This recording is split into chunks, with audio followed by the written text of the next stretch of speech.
Le calme règne sur les bords du lac Léman où est installé le siège de l'UEFA, l'Union européenne de football. Michel Platini, fraîchement élu président de la puissante institution, doit pourtant faire face au premier dossier brûlant de son mandat. Depuis quelques mois, la violence autour des stades fait la une de l'actualité. La mort a même frappé en France et en Italie. Ancien footballeur de légende, Michel Platini apporte un regard et un discours différents. Il sera écouté la semaine prochaine avec attention par la Commission européenne. En attendant, il s'est confié au micro d'Euronews sur cette montée incontrôlée de la violence dans les stades européens. On parle beaucoup de la violence autour du football en ce moment. Et c'est sûr que l'image d'un sport que je pense que vous avez appelé le plus beau du monde souffre à cause de cette violence. Pour vous, quelle est la solution ou les mesures qu'il faut prendre? Ou est-ce que c'est inévitable qu'il y a maintenant la violence autour de ce sport? Et aujourd'hui, nous avons une violence un peu plus de bataille, plus de bagarre. Et non, ce n'est pas inévitable. Il faut absolument combattre cette violence. On ne peut pas permettre que des gens viennent spolier notre sport. Je pense que aujourd'hui, il y a soit la possibilité que le football prenne en charge ses propres soucis en disant on interdit aux clubs étrangers de venir dans les stades.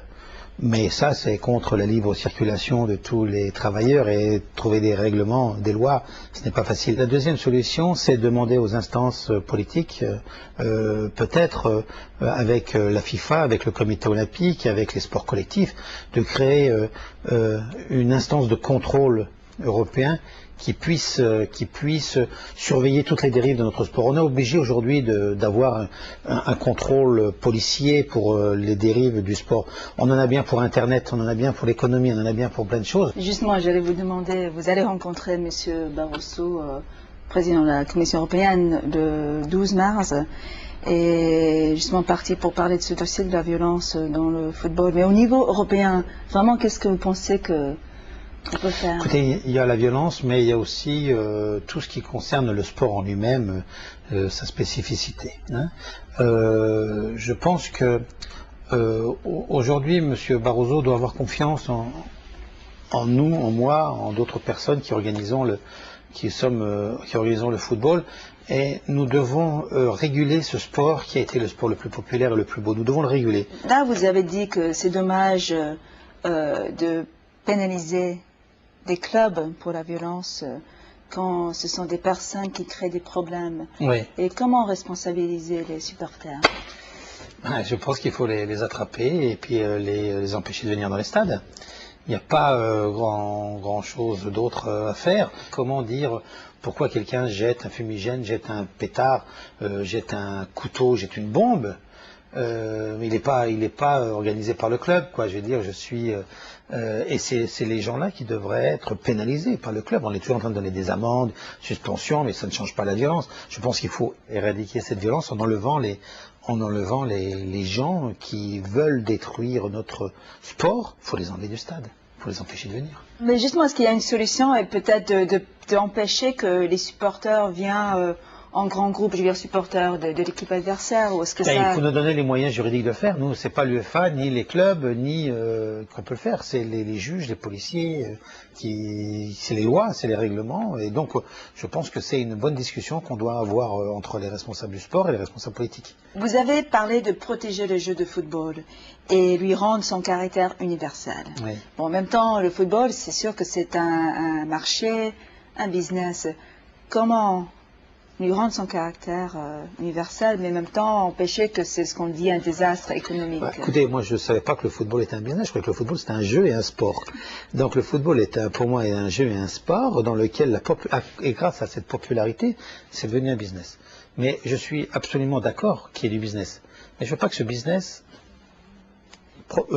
garde le jeu. Je veux que ce business soit régulé, soit organisé, et que ce ne soit pas les businessmen qui fassent les règles du football pour faire encore plus d'argent.